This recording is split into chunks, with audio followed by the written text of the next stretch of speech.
What would your day look like as a local living in Hanoi?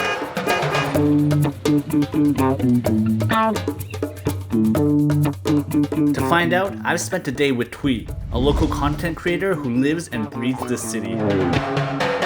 She'll be guiding me through her everyday life in Hanoi, starting with sticky rice at morning rush hour and ending with one of Hanoi's favorite afternoon snacks. In between, we will visit a pho shop that serves a traditional style so rare that only a few places still serve it this way. This isn't a food tour, this is real life, told through real people. Because the best way to understand a place is through the people who call it home.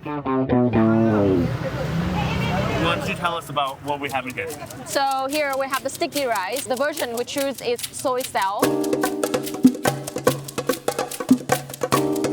It's different sticky rice, and today we choose soy style, which is the best seller in this restaurant. So this place actually, they opened it for 30 years already. All started from the mother, like her mother. You know, in the early morning, so many customers just like standing here, waiting for the sticky rice for work, for school. Every day they sell 1,000 sticky rice. 1,000? Yeah. Wow, numbers don't lie. So we got two types. My bowl, I order soy style with pork sausage, and yours, it's with pork belly. Any specific way I should eat it? When I eat it, I will have a full spoon of everything. Like, yeah, a little bit of everything. Big bite. So here we got a little bit of pork belly and the sticky rice and pork. I believe we got some mung bean. Yeah. And some crispy fried shallots and on top of some pork floss. Cheers. Cheers.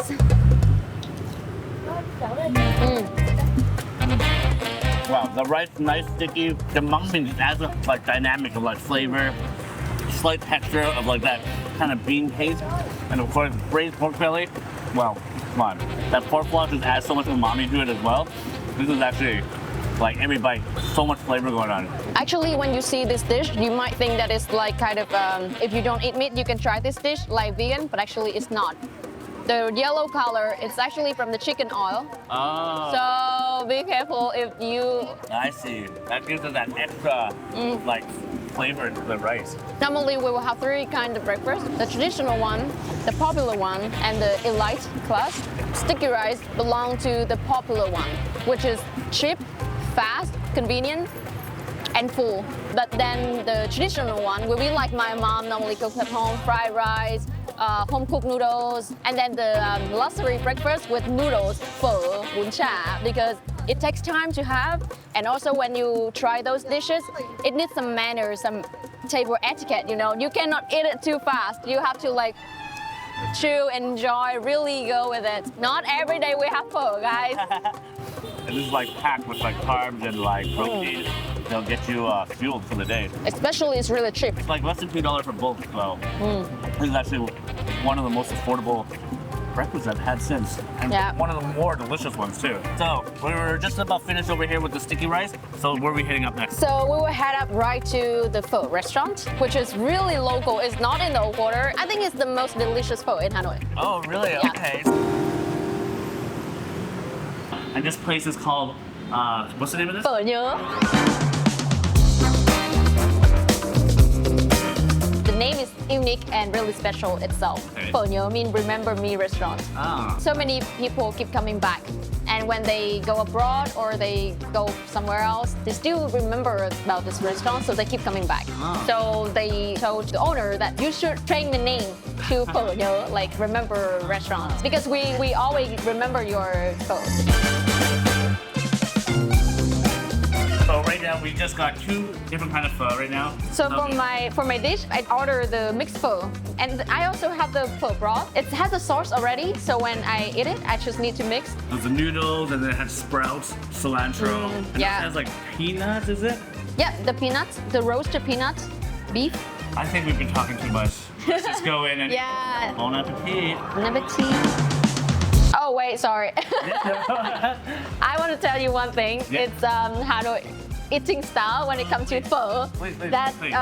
You have to have your first spoon of the broth first. Ah, yeah, okay. like you will have one spoon Okay. of broth only.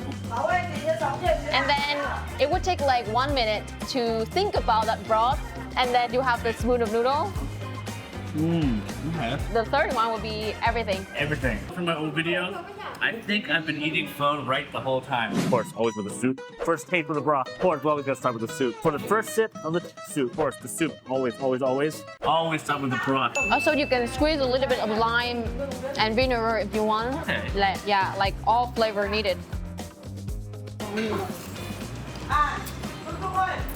Adding the vinegar and adding the lime just brings everything together. That is really delicious. Got that, acidity, the sour, the sweet, the savory. Oh my god, meaty, chewy. This is really good pho. But I'm not gonna lie, this bowl is actually really big too. So it's like $2 for this bowl, and it's like nearly $3 for my bowl. Oh wow, excuse me. These fried donuts. Some call it Chinese donuts, but what's it called in Vietnamese? I suddenly forget the word. Like yao tiao, we call it. Wait. Guai, sorry. Guai. What does the guai mean? Guai mean this. This is nice and soft. Yeah. Quite doughy. Ooh. I mean, that's the beauty of pho, because all that hard work is actually all into that broth. It's so labor intensive. It takes hours and hours just to make that broth, so you don't want to waste it. I want to add more information about your pho. It's this one. It is really special story because this is rice. Actually, in the north, like after the wartime, people were really poor. So that's the reason why when they went to the pho restaurant to bought a bowl of pho back home, they still got the rice and they were still hungry with that pho. So they add rice more with the pho broth so that it like another bowl. Yeah, the second bowl so that they feel fuller. Perfect. Feel the texture of rice inside the pho soup, like the mixture of pho flavor and the rice. Okay, I love rice, so having that soaking up the broth, oh my god. Yeah, this restaurant is still being mentioned as the most delicious pho. Really? Yeah. Interesting. She opened it for more than 30 years. What? So yeah, everything is really traditional and also really simple, but it wins people's heart. But we're gonna wrap things up here slowly. I'm gonna move on to the next spot. What can we expect for the next place? A cafe. And we'll see you there.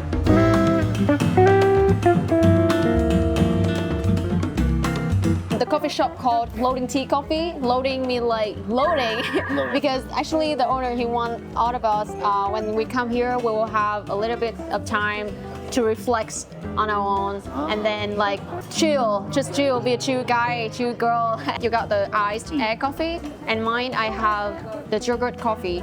Cheers. Cheers. The egg coffee is actually created by a chef called Zhang, Nguyễn Văn Giang. He's the chef in Hanoi Metropole Hotel, which is built by French. During the wartime, so there was a shortage for milk. So that's the reason why he replaced milk with something we have abundant, which is egg. And it turns out to be like Edison, like after trials and fails, it turns out really good. Quite nice. But I taste an herb in there. I want to say it's a cinnamon. Yeah, cinnamon. It's quite strong. I mean, not like it's strong in a bad way, but you can definitely taste the cinnamon in there. And it's quite nice. It gives it like a little, like a spicy tone to it. It almost reminds me of Christmas. As I mentioned, the coffee is something to share. So it's not just a drink. We like the thing that the coffee brings for us, which is the quality time. So when we on the table and on a small blue chair that you might see on the street, and the filter will take like 5 minutes, I guess, 3 to 5 minutes to have a full cup of coffee. So during that time, the drip is like the story. You will wait and then you share. Yeah, while waiting, you will share the stories. I see. Yeah. Even though I'm not a huge coffee drinker, but I do appreciate the coffee culture where you just, take a step back and slow down and just enjoy. But you cannot play with Vietnamese coffee because it's really strong. Some people think that it's just so-so, but it's really strong. It is strong. It's like rocket fuel. I'm already getting the jitters. Yeah. That's about it for the coffee culture. So we'll see you at the next spot. Yeah, so we just had to pull up to the shop. It was so hectic, so busy. There was probably like 20 to 30 motorbikes in front of us, or just in front of the shop. Everybody just super like diligently working. We got two kind of Vietnamese donut. One is the white sugar coated, and the other one is brown sugar coated.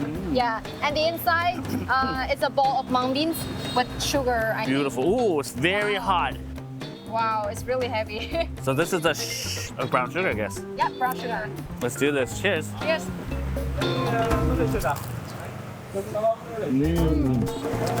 Absolutely nice. So delicious. Local fruit. It's delicious. I mean, it's like sugar coated, but it's not too sweet. It's like a perfect sweetness, but it's so crispy. And the doughiness is not too doughy, but inside with that mung bean, wow, it adds a really like bean flavor to it, but it's not like gross or anything. Wow. And it's just like 5,000 BND for one bowl. Oh, wow, that's really affordable. This is one of the favorite snacks for locals because it's super cheap and it's really quick. You just come there and you grab like a bag of 15, 20 donuts, then you go. Come back to your office or your school, and then we have the donut party with friends. Nice, donut party. Yeah. So is this like a midday snack kind of? If you can, try to get there when it's freshly made. It makes a whole difference, yeah? Not everyone has the chance, you know. We're very lucky. Yeah. Okay, so let's have the white sugar coated. Okay. Perfect, here we go. Cheerios. Alright. Yeah, a little bit sweeter, but it doesn't have like that caramel taste to it. But just as crispy, just as crunchy, and very nice. I love sweet, so I love the brown sugar more. But I can see how this is such a delight. I never really thought of mung bean as being a sweet or dessert until I came here, and I have so many different versions of mung bean in a dessert form. We have here, it's in, the restaurant is Bang Zan 52 on Hang Chiu Street, which is really, really local and really traditional because they have been selling the Vietnamese donut for 40 years. And you know what? Every day they sell even 10,000 donuts. 10,000 donuts, wow. So when we came there, actually, we have to wait. Yeah, because so many people order already. They cannot park there, so we don't see many customers, but actually, like, they've been everywhere around. That's 10,000 donuts per day. Wow, that's crazy. Yeah. All right, so we just wrapped things up here. So that's pretty much does it. A full day of eating from breakfast, lunch, and snacks in between, Hanoi style with the local. So please, thanks again, Thuy. Thanks again, Emma, for coming and showing me around. And you can follow her links and everything, all her socials down below. But up next, she's gonna be showing me around with the beer culture here in Hanoi. So if you want to watch that, check that video right here. We'll see you there.